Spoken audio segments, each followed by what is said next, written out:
السلام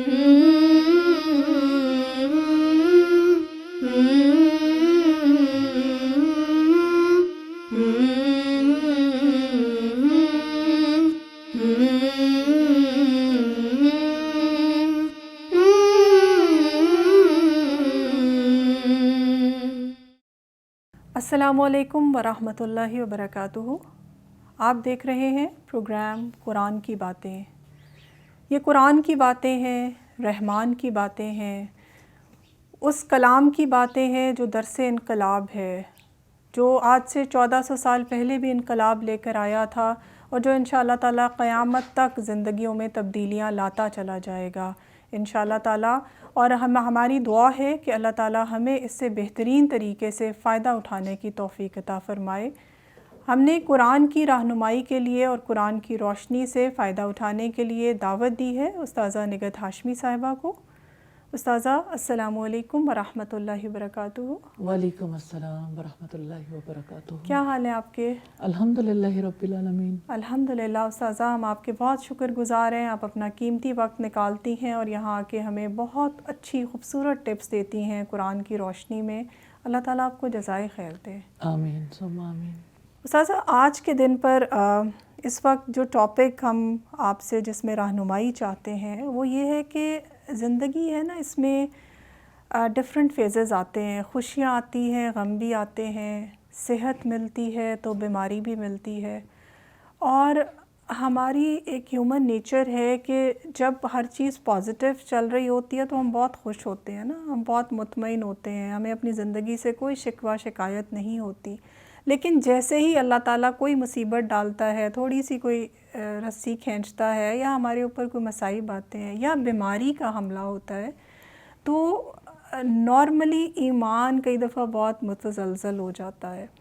تو استاذہ، جب بیماری آئے تو بیماری کے موقع پر ہمارا طرز عمل کیا ہونا چاہیے؟ قرآن ہماری اس بارے میں کیا رہنمائی کرتا ہے؟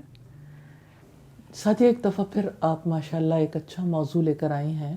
بیماری اور صحت دونوں ہی زندگی کا حصہ ہیں جی، اور جیسے نبی صلی اللہ علیہ وسلم نے ارشاد فرمایا کہ 5 چیزوں کو 5 سے پہلے غنیمت جانو، جی، تو ان 5 چیزوں میں سے ایک بیماری بھی ہے جس کے بارے میں آپ نے فرمایا کہ اپنی صحت کو بیماری سے پہلے غنیمت جانو۔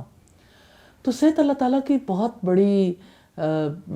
بڑا رزق ہے، بڑی دولت ہے جو انسان کو نصیب ہوتی ہے، اور انسان اس چیز کی اس طرح سے قدر نہیں کر پاتا۔ جب بیمار ہوتا ہے تو اس وقت اسے پتہ چلتا ہے کہ ہاں، مجھ سے کوئی عافیت چھن گئی اور بڑی اللہ تعالیٰ کی طرف سے میری مدد تھی صحت کی وجہ سے جو مجھ سے چھن گئی ہے۔ جی، تو آپ یہ دیکھیے کہ یعنی بیماری کے حوالے سے نارملی جس طرح سے یعنی ہم اپنے گرد و نواح میں دیکھتے ہیں لوگوں کو پر جب بیماری آتی ہے تو بیماری میں طرز عمل بڑا متاثر ہو جاتا ہے۔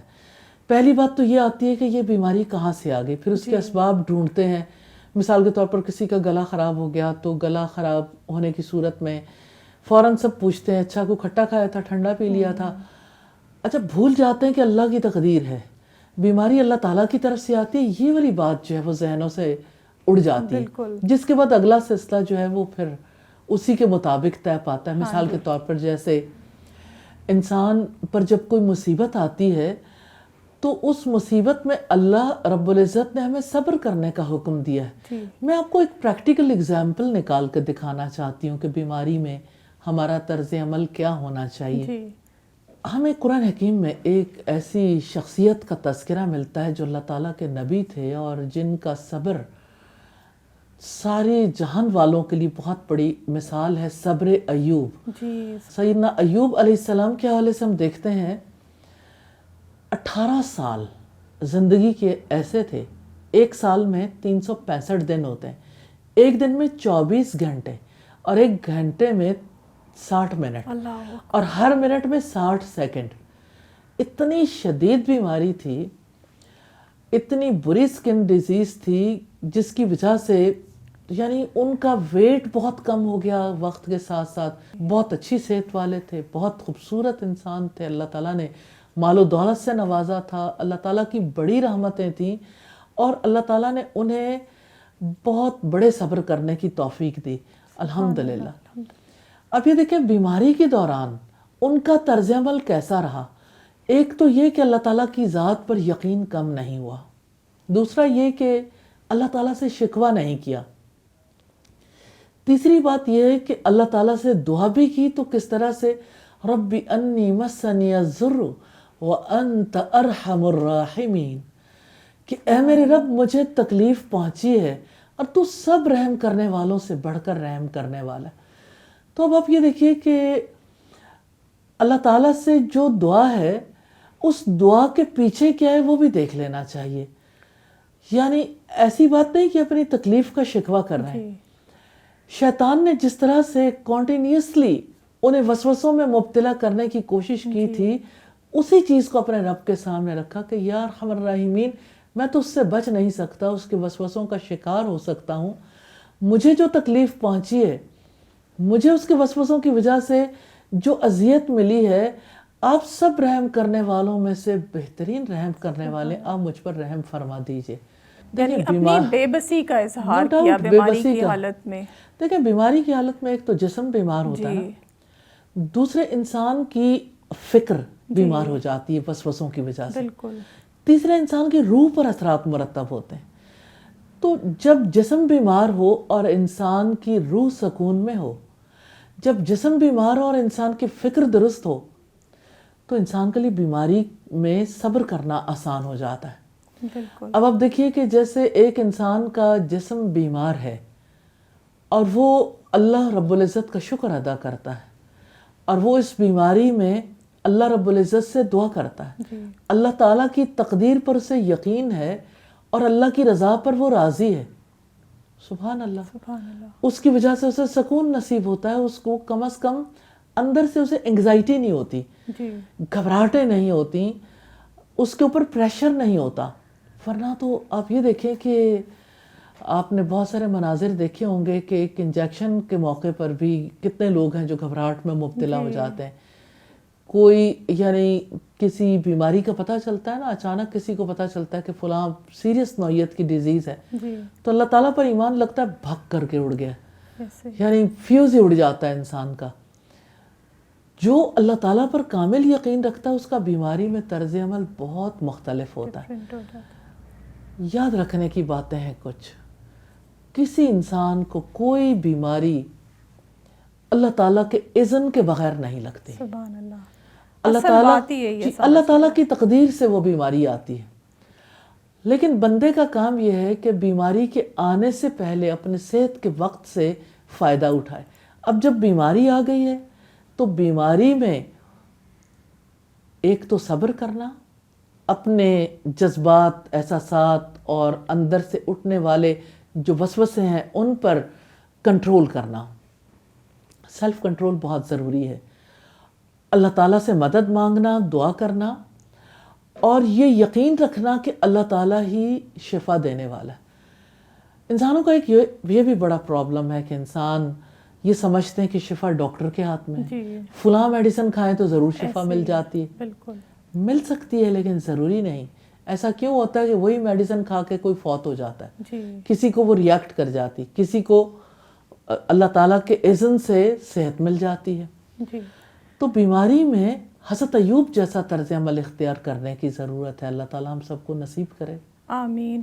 استاذہ آپ نے بہت اچھی یہ بات کی کہ ہمیں حضرت ایوب جیسا اللہ تعالیٰ صبر دے بیماری کے موقع پہ. استاذہ لیکن ایک جو نارمل ہم نے دیکھا آبزرویشن یہ بھی ہوتی ہے کہ جب بیماری آتی ہے نا تو یہ بہت ہوتا ہے کہ اچھا یہ بیماری مجھے ہی کیوں ملی. مطلب یہ جو کمپیریزن والا ہے نا کہ ہم ہر وقت، اچھا کبھی کوئی انسان یہ نہیں کہتا کہ یہ والی آسائش مجھے ہی کیوں ملی یا یہ نعمت مجھے ہی کیوں ملی. لیکن جب بیماری آئے، کوئی پرابلم آئے، کوئی آزمائش آئے تو تب ضرور کہا جاتا ہے کہ میں کیوں، باقی تو سب صحت مند پھر رہے ہیں. تو اس ٹائم پہ استاذہ اپنے آپ کو کیا میسج دینا چاہیے؟ اصل میں مسئلہ تو ایمان کا ہے جی، اور تقدیر پر ایمان کا ہے. بھائی اللہ کی تقدیر ہے، اللہ تعالیٰ کا فیصلہ ہے اور اس کا کوئی فیصلہ ہمارے بارے میں حکمت سے خالی نہیں ہوتا. بالکل. اور اس بات پر یقین رکھنا چاہیے ما ذنفی یا حکمک، کہ میرے بارے میں آپ کا فیصلہ جاری و ساری ہے، کہ میرا تو سر جھکا ہوا ہے، جو آپ نے میرے لیے فیصلہ کیا یقیناً اس میں میرے لیے خیر ہے۔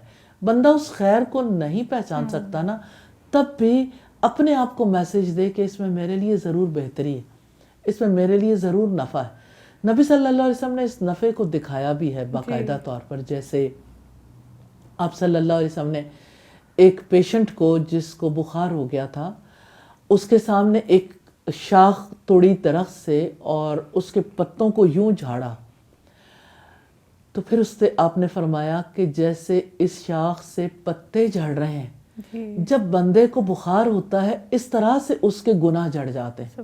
تو آپ دیکھیں کہ ایک بندے کو یہ یقین ہے کہ میری بیماری کے دوران مجھے پاک کیا جا رہا ہے، تو اس کی وجہ سے اس کا دل سکون میں آ جاتا ہے۔ کبھی کبھی ایسا ہوتا ہے کہ بندے کو اللہ تعالیٰ نے جس درجے پہ لے کے جانا ہے یا اسے جتنے اونچے مقام تک لے کے جانا ہے، اس کے اعمال ابھی اس تک نہیں پہنچا رہے، تو وہ پھر مختلف آزمائشوں میں مختلف قسم کے مسائل میں مبتلا کر دیا جاتا ہے۔ پھر جب وہ صبر کرتا ہے تو اللہ تعالیٰ اس کو اجر دیتا ہے، اور اس طرح سے وہ اپنے مطلوبہ مقام تک پہنچ جاتا ہے۔ اس لیے بندہ مومن کو ضرور سوچنا چاہیے کہ اللہ تعالیٰ کی جانب سے میرے لیے خیر ہے، بھلائی ہے، رحمت ہے، اور وہ ضرور ارحم الراحمین ہے۔ اس ارحم الراحمین سے ضرور دعائیں کرنی چاہیے، اور وہ دعاؤں کو قبول کرتا ہے۔ جی استاذہ، آپ نے بہت قیمتی باتیں کی کہ بیماری پر صبر پہ اجر بہت زیادہ ہے، اور یہ ہے کہ اللہ تعالیٰ ہمیں صابرین میں شامل کرے، اور اللہ تعالیٰ ہمیں تکلیفوں پر اپنے رب کی طرف رجوع کرنے کی توفیق عطا فرمائے۔ گفتگو کا سلسلہ جاری رہے گا، ہمارے ساتھ رہیے گا، ملتے ہیں بریک کے بعد۔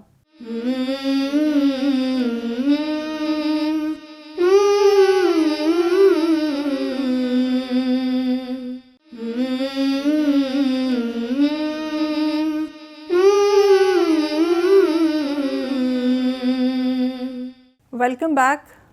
استاذہ، بریک پہ جانے سے پہلے ہم بات کر رہے تھے بیماری کی، اور کہ بیماری آتی ہے تو انسان کا فوراً سے فوکس آؤٹ ہو جاتا ہے، اور انسان اپنی طرف دیکھتا ہے، اپنی بیماری کی طرف دیکھتا ہے، اور پھر کمپیریزنز بھی شروع ہو جاتے ہیں کہ میرے اوپر ہی کیوں مصیبت آئی۔ تو آپ نے بڑی بہترین رہنمائی کی کہ الحمدللہ مومن کو تو تھوڑی سی تکلیف بھی پہنچے تو اس پہ اللہ تعالیٰ نے اجر لکھا ہے، الحمدللہ۔ تو یہ اجر جو ہے، اس کی امید رکھنا اور اس وجہ سے تکلیف پہ صبر کرنا، اللہ تعالیٰ ہمیں اس کا فہم عطا کر دے، آمین آمین۔ استاذہ، شفا کا کانسیپٹ جو ہے وہ الحمدللہ اسلام میں بہت وسیع ہے، ہم دیکھتے ہیں، تو ہمیں آپ ذرا تھوڑا سا گائیڈ کریں گی کہ اسلام میں شفا کا کانسیپٹ اصل میں ہے کیا؟ بات یہ ہے کہ بنیادی چیز شفا اللہ تعالیٰ کے ہاتھ میں ہے۔ جی، اللہ تعالیٰ شفا دینے والا ہے۔ بالکل۔ اب دیکھیں، وہ شفا کا مالک ہے، شفا دینے والا ہے، شفا اس کے اذن کے بغیر نہیں ملتی، بنیادی بات یہ۔ پہلی بات۔ دوسری بات یہ ہے کہ جیسے قرآن حکیم میں آتا ہے فیہ شفاء للناس، اس میں لوگوں کے لیے شفا ہے۔ ریلی لوگوں کو یقین نہیں آتا اس بات پر کہ شہد میں شفا ہے۔ جی، جن کو یقین آتا ہے وہ اپنی ڈیلی روٹین میں اسے شامل کر لیتے ہیں، اللہ تعالیٰ کی بات پر یقین رکھتے ہوئے، اور بہت زیادہ بیماریوں سے اللہ تعالیٰ کے فضل و کرم سے بچتے ہیں۔ دوسری چیز جو بیماری کو دور کرنے والی ہے، جی، اور یہ ہماری روحانی اور فکری بیماریوں کا علاج ہے، اور ریلی بہت سارے روحانی امراض ایسے ہیں اور ہماری فکری امراض ایسے ہیں جس کی وجہ سے بدن بھی بیمار ہو جاتا ہے۔ جی، قرآن شفا ہے، کیونکہ اللہ پاک نے اپنی کتاب میں فرمایا کہ ہم نے قرآن کے یعنی قرآن میں جو کچھ نازل کیا ہے وہ لوگوں کے لیے شفا ہے۔ جی، تو یہ شفاء لما فی الصدور ہے، جو کچھ انسان کے سینے میں ہے اس کے لیے شفا ہے۔ قرآن جو ہے وہ پوری زمین پر بسنے والا، یعنی اس گلوب کے باشندوں کے لیے، ان کے سسٹمز کے لیے، اور پھر اس کے اندر رہنے والے انسانوں کے لیے، ان کے ریلیشنز کے لیے، وہ کیا کماتے ہیں، کیا خرچ کرتے ہیں، وہ دنیا میں کیا کچھ کرتے ہیں، ہر ایک کے لیے شفا ہے۔ سبحان اللہ۔ ہر ایک کے لیے درستگی کی ضمانت ہے اللہ تعالیٰ کی کتاب۔ شفا کے حوالے سے ہم دیکھتے ہیں کہ شفا کے لیے اللہ تعالیٰ کی طرف سے جو چیزیں سجیسٹ کی گئیں، پہلے نمبر پر تو یہ شہد ہی آتا ہے اور قرآن. جی. پھر ہم دیکھتے ہیں اس کے علاوہ جو چیزیں ہیں جیسے زمزم ہے, جی. اس میں یعنی اللہ تعالیٰ نے اتنی انرجی رکھ دی ہے, جس لوگ اگر کھائے پیے بغیر صرف زمزم پئیں تو زمزم پر بھی وہ زندہ رہ سکتے ہیں, کیونکہ وہ ایک کمپلیٹ ڈائٹ ہے اور اس کے اوپر بہت زیادہ ریسرچز ہو چکی ہیں. آپ دیکھنا چاہیں تو اسے گوگل کیجئے اور زمزم کے بارے میں آپ بہت کچھ دیکھ سکتے ہیں. پھر کتنی غذائیں ہیں جو بہت برکت والی ہیں, جیسے کھجور ہے, اور خاص طور پر آپ دیکھیے کہ جیسے جو خواتین درد ذہن میں مبتلا ہوتی ہیں, اس ٹائم پہ حضرت مریم کو یہ کہا گیا تھا کہ آپ اپنے یعنی آپ اس کو ہلائیے, آپ پر تر و تازہ کھجوریں ٹپک پڑیں گی. تو پانی اور کھجور بہت بڑا علاج ہے درد ذہن میں مبتلا خواتین کو. ایون پیریڈز کی جو پین ہے وہ بھی بہت زیادہ اس میں بھی فرق آ جاتا ہے. اسی طرح سے پھر اللہ تعالیٰ نے جو یعنی اور غذائیں جن کے بارے میں ہمیں ملتا ہے, کچھ پھل ہیں جس طرح سے اللہ تعالیٰ نے قسم کھائی ہے انجیر اور زیتون کی, تو یہ برکت والی غذائیں ہیں. اسی طرح سے رسول اللہ صلی اللہ علیہ وسلم نے جیسے کلونجی کے بارے میں بتایا, تو یہ ان کالے دانوں میں, سیاہ دانوں میں موت کے سوا ہر بیماری کا علاج ہے. پھر رسول اللہ صلی اللہ علیہ وسلم نے جو شفا کی دعائیں سکھائی ہیں, اللہ اکبر. آپ صلی اللہ علیہ وسلم نے فرمایا اگر کسی پیشنٹ کے لیے 7 دفعہ کوئی یہ دعا کرتا ہے, اللہ تعالیٰ نے اس کی تقدیر میں موت نہیں رکھی تو اسے ضرور شفا مل جائے گی. اسأل اللہ العظیم رب العرش العظیم ان یشفیک. اس کا مطلب یہ ہے کہ میں اللہ عظیم سے سوال کرتا ہوں, اس سے طلب کرتا ہوں جو کہ عرش عظیم کا رب ہے کہ وہ آپ کو شفا عطا کر دے. تو یہ بہت بڑی دعا ہے. اسی طرح سے بہت سادہ سی دعائیں ہیں, جیسے کسی جگہ پر شدت کا درد ہے اور کوئی 3 بار بسم اللہ پڑھ کے 7 بار یہ دعا کر لے, اعوذ باللہ وقدرتہ من شر ما اجد واحاذر, تو اس کی وجہ سے اللہ تعالیٰ شفا دے دیتا ہے اور اس یعنی درد میں خاطر خواہ افاقہ ہو جاتا ہے. الحمدللہ. بات یقین کی ہے, یقین کے ساتھ طلب کرنے کی ہے. سر یہ والی تو دعا مجھے ایسے لگتا ہے کہ میرا تو یہ پرسنل ایکسپیرینس ہے کہ یوں لگتا ہے کسی نے پین کلر لگا دیا ہو. میں یہ کہتی ہوں پین کلر کے تو بہت سائیڈ ایفیکٹس ہیں نا. ہاں جی, اور اس سے بہت زیادہ نفع ہوتا ہے انسان. اور مجھے وہ بات بھی نہیں بھولتی, نبی صلی اللہ علیہ وسلم جب معراج کے لیے گئے تھے تو آسمان میں جہاں پر فرشتوں کے کسی گروپ کے پاس سے گزرتے تھے تو آپ کو فرشتے یہی ایڈوائز کرتے تھے, محمد حجامہ کرنا نہ بھولنا, حجامہ کروانا نہ بھولنا. تو حجامہ جو ہے وہ بذات خود ایک بہت بڑی ٹیکنیک ہے, بہت بڑا شفا کا ایک سلسلہ ہے. الحمدللہ رب العالمین. اور اسی طرح سے شفا کے لیے جو اللہ پاک نے ہمیں اپنے نبی کے توسط سے ہدایات دی ہیں, اس میں یہ کہ انسان کو بیماری لاحق ہو جائے تو علاج کروانا چاہیے, اور بیمار کے پاس جانے والے کو بیمار کو دعا دینی چاہیے. جیسے کتنی پیاری دعا ہے, لا بأس طہور انشاءاللہ, کوئی حرج نہیں, انشاءاللہ اللہ تعالیٰ آپ کو پاک کر دے گا, بیماری دور کر دے گا. تو یہ ساری دعائیں اور یہ سارا طریقہ کار جو ہے وہ یعنی اس کو سمجھنے کی بہت ضرورت ہے. اور مجھے ایسا فیل ہوتا ہے کہ بیماریوں کو دور کرنے کے لیے اس میں کوئی شک نہیں, میڈیکل سائنس نے جتنی ترقی کی, جتنی ریسرچز ہوتی ہیں, ان کا انسانوں کو فائدہ بھی ہوتا ہے, نقصان بھی.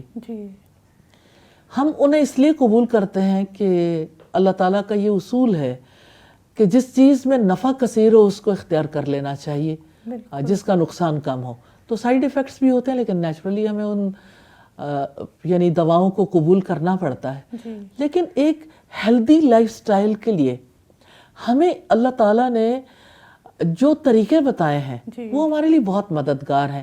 کووڈ میں کتنا زیادہ لوگوں نے اس کو آزمایا اور پرکھا ہے, اور ڈاکٹرز نے اور ریسرچز نے, جیسے WHO کی طرف سے جو ہدایات آتی رہی ہیں, SOPs آتے رہے, اس میں یہ ہے کہ آپ بار بار ہاتھ دھوئیں اور اسی طرح سے اپنے جو اعضاء آپ کے باہر ہیں ان کو واش کریں, چہرہ اور ہاتھ دھونا. تو آپ دیکھیں کہ ہمارا وضو جو ہے کس قدر بیماریوں سے ہمیں دور کرتا ہے. الحمدللہ. کہ اندرونی اور بیرونی دونوں اعتبار سے ہمیں شفا ملتی ہے. ہاتھ دھونا, کلی کرنا, آپ کا منہ بالکل صاف ہو جاتا ہے. آپ ناک جھاڑتے ہیں, ناک میں پانی چڑھاتے ہیں, تو آپ کتنے جراثیم ہیں جو ناک کے توسط سے ہمارے اندر پہنچتے ہیں. اور پھر چہرہ دھونا اور بازو دھونا اور سر پر مسا اور کانوں کا مسا. پھر ہم یہ دیکھتے ہیں کہ کتنا یعنی وضو کتنا شاندار طریقہ ہے الحمدللہ, جس کی وجہ سے ہم یعنی کتنے ارد گرد کے ماحول میں سے جو چیزیں ہمارے اندر جاری ہوتی ہیں. 5 نمازوں کے اوقات دیکھیے, صبح بستر سے اٹھتے ہی, پھر آپ ظہر کے وقت, پھر عصر, پھر مغرب, جتنا سوشلائز کرنے کا وقت ہے نا ہم زیادہ وضو کرتے ہیں, اور عشاء تک ایون یعنی کہ رات کو سوتے ہوئے بھی وضو کر کے سوئیں. تو یہ وضو کس طرح سے ہمیں پاک کر دیتا ہے, ہمارے منہ کو پاک کرتا ہے, ناک کے توسط سے جو جراثیم جاتے ہیں ان کو پاک کرتا ہے, ہمارا چہرہ, ہماری آنکھوں کے توسط سے جو کچھ اندر جانا ہے, اور پھر پاؤں تک کو ہم کس طرح سے دھوتے ہیں مسا کرنے کے ساتھ ساتھ. تو ہم اپنے بیرونی اعضاء کو کس طرح سے یعنی ہم کہتے ہیں پاک کرتے ہیں, پاک بھی ہوتے ہیں, صاف بھی ہوتے ہیں, اور اس کی وجہ سے ہمیں شفا بھی ملتی ہے. مطلب ایک تو وہ اندرونی طہارت تو ہوتی ہے, لیکن یہ ہے کہ جو بیرونی طہارت ہے وہ بھی الحمدللہ بہترین طریقے سے حاصل ہوتی ہے. اصل میں ہمارا جو دین ہے نا وہ ایک ہی وقت میں ہماری باڈی, مائنڈ اینڈ سول تینوں پر کام کرتا ہے الحمدللہ. الحمدللہ آپ ماسک لگاتے ہیں, ماسک کی وجہ سے آپ اپنے آپ کو سیف فیل کرتے ہیں, کیونکہ ماسک کی وجہ سے آپ یعنی ہیومن انٹریکشن کی وجہ سے جو بیماریاں لگتی ہیں وہ بیماریاں نہیں لگتی. لیکن دوسری طرف آپ دیکھیے کہ ماسک جیسا حجاب کا ٹکڑا اگر ہو تو انسانوں کا مائنڈ کلیش کھاتا ہے. تو دیکھیں کتنی بیماریاں ہیں جو انسانوں کے شعور کو لگتی ہیں جب حجاب نہیں ہوتا. تو اللہ تعالیٰ کا جو دین ہے نا وہ ہمارے لیے کامل شفا ہے, ہماری یعنی انفرادی زندگی کے لیے بھی, ہمارے شعور کے لیے بھی, ہماری باڈی کے لیے, ہماری سول کے لیے. الحمدللہ رب العالمین. الحمدللہ. استاذہ جیسے ابھی بات کی نا آپ نے شفا کی, بہت ساری چیزیں الحمدللہ جو پھر سنت سے ملتی ہیں. تو ابھی جو کووڈ ایئرز گزرے ہیں اس میں نا بہت زیادہ لوگوں کو شاید یقین آیا, جیسے کلونجی کی بات ہے. کلونجی کی بات یہ تو ہمیں شروع سے ہی پتہ ہے کہ الحمدللہ اس میں شفا رکھ دی گئی ہے, لیکن اتنا زیادہ بلیک سیڈ آئل کو پروموشن ملی کووڈ ایئرز کے اندر اور لوگوں کو یقین آیا. پھر جو وضو کی بات آپ نے کی تو ہاتھ دھونا, ناک جھاڑنا, کیونکہ بیسکلی تو اسی وجہ سے سمجھتے تھے سب لوگ کی پروٹیکشن ہے. تو اصل میں بات یہ ہے کہ جب انسان سچویشن میں پڑتا ہے تو شاید اس کو شرح صدر زیادہ ملتی ہے, اور شاید وہ زیادہ یقین کے ساتھ جو ہے وہ شفا کے کانسیپٹ برت کر زیادہ یقین آتا ہے انسان کو. جی الحمدللہ. تو استاذہ جیسے آپ نے شروع میں بات کی کہ حضرت ایوب علیہ السلام نے بڑی لمبی بیماری کاٹی, اور ان کی بیماری جو تھی وہ کئی سالوں پر محیط تھی, ہمیں پتہ چلتا ہے. تو ایک تو ہوتی ہے استاذہ شارٹ ٹرم بیماری, آئی اور آ کر چلی گئی, اس میں ہمارا طرز عمل کیا ہونا چاہیے. لیکن کچھ بیماری ایسی ہوتی ہے جو کہ آپ کی زندگی کا حصہ بن جاتی ہے نا. تو ایسا کوئی انسان کو روگ لگ جائے, اب وہ روگ کچھ تو بیماری کی بھی صورت میں ہوتا ہے, کچھ ایسے روگ ہیں جو نظر بھی نہیں آتے. آپ نے نا ابھی جب بات کی تو ایک دم سے مجھے وہ ذہن میں کلک کیا کہ قرآن جو ہے وہ سینوں کے لیے شفا ہے. تو وہ سینے کے اندر کی بیماریاں کتنی زیادہ ہیں نا, تو شفا تو ملتی ہے. تو استاذ ایسے جب روگ لگ جائے اور لمبی بیماری لگ جائے تو اس میں کیا طرز عمل ہونا چاہیے؟ دیکھیں حضرت ایوب علیہ السلام کی بیماری بھی بہت طویل تھی, 18 ایئرز تک جاری رہی. پہلی بات تو یہ کہ صبر کرنا چاہیے, اللہ تعالیٰ کی تقدیر پر راضی رہنا چاہیے, اور علاج بھی کروانا چاہیے, دعا بھی کرنی چاہیے, اور ارد گرد والوں کو بیمار کی عیادت بھی کرنی چاہیے, تیمارداری بھی کرنی چاہیے. اور پھر یہ ہے کہ جو پیشنٹ ہے اس کو احساس دلانا چاہیے کہ دیکھیں شفا ملے گی اللہ تعالیٰ کے حکم سے ملے گی, اور اس کے لیے جو وقت چاہیے اس دوران میں اب ایک خاص لائف سٹائل اپنانا پڑے گا. مثال کے طور پر جیسے کووڈ میں بعض لوگوں کو لنگس ڈیزیزز تھیں, تو کووڈ ہوا, بڑی سویئر کنڈیشن ہوئی, اور اب جو ہے ان کو اللہ تعالیٰ نے شفا دی ہے، لیکن ابھی بھی کریٹیکل کنڈیشن میں ہے کیونکہ لنگز اس طرح سے کام نہیں کر رہے. ایک طرف آکسیجن لگی ہوئی ہے، یورین بیگ بھی لگا ہوا ہے، اور گھر والے جو ہیں وہ سنبھال بھی رہے ہیں. تو نیچرلی یعنی پیشنٹ کے لیے بھی بڑا ڈیفیکلٹ ہوتا ہے اور سنبھالنے والوں کے لیے بھی بہت ڈیفیکلٹ ہوتا ہے. اجر کی امید رکھنی چاہیے، اللہ سے کنیکشن مسلسل رکھنا، بیمار کو بھی اور تیماردار کو بھی، کہ اس کا اجر مجھے یہ نہیں دے سکتا، اس کا اجر تو میرے رب نے مجھے دینا. الحمدللہ. اور پھر آپ یہ دیکھیں کہ تیمارداری کے لیے، عیادت کے لیے جب کوئی گھر سے نکلتا ہے، اس کے لیے اللہ کے رسول نے فرمایا 70,000 فرشتے دعا کرتے ہیں. اگر وہ صبح کے وقت نکلے شام تک کرتے رہتے ہیں، اور اگر وہ شام کو نکلے تو صبح تک وہ دعائیں کرتے رہتے. 70,000 اینجلز، 70,000 فرشتے.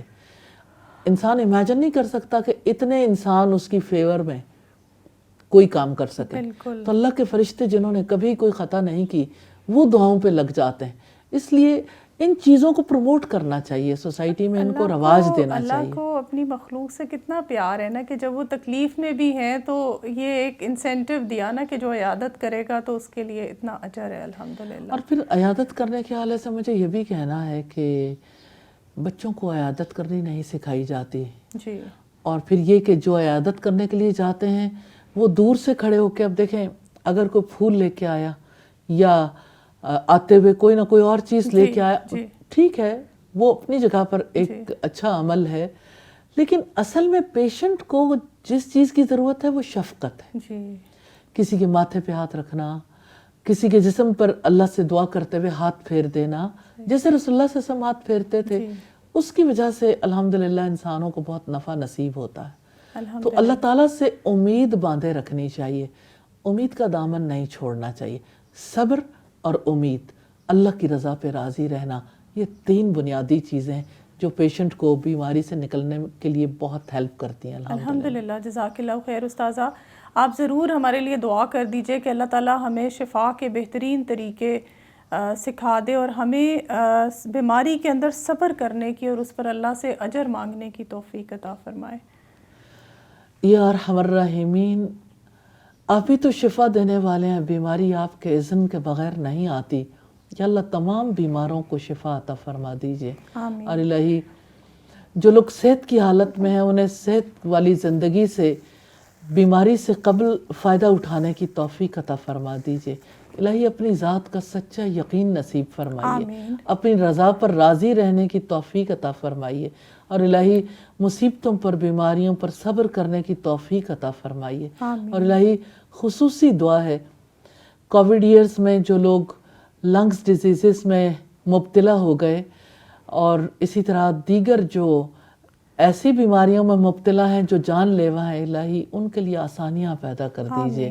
اور الہی انہیں ان امراض سے شفا عطا فرمائیے. الہی ہمیں شفا کے راستے اختیار کرنے کی توفیق عطا فرمائیے. الہی ہمیں اپنے غذا کے پیٹرن کو بھی چینج کرنے کی توفیق دیجئے اور ہمیں وسوسوں کی بیماری سے بھی نجات عطا فرمائیے. آمین ثم آمین. آمین ثم آمین. جزاک اللہ خیر استاذہ. آج کے دن پر ہم نے دیکھا کہ زندگی میں مشکلات بھی آتی ہیں، پریشانیاں بھی آتی ہیں، بیماریاں بھی آتی ہیں، لیکن ہر وقت جو ہے وہ اللہ کی طرف رخ کرنا ہے انشاءاللہ تعالیٰ، کیونکہ بیماری بھی من جانب اللہ ہے اور صحت بھی من جانب اللہ ہے. شفا اللہ کے ہاتھ میں ہے. ہم نے اس بات پر انشاءاللہ اپنا یقین پختہ رکھنا ہے، اور اگر کوئی تکلیف یا بیماری آ جائے تو اس پر صبر کرنا ہے، اور صبر پر اللہ سے اجر کی امید بھی رکھنی ہے انشاءاللہ تعالیٰ. نیکسٹ پروگرام میں کسی اور موضوع کے ساتھ دوبارہ حاضر ہوں گے. اللہ حافظ.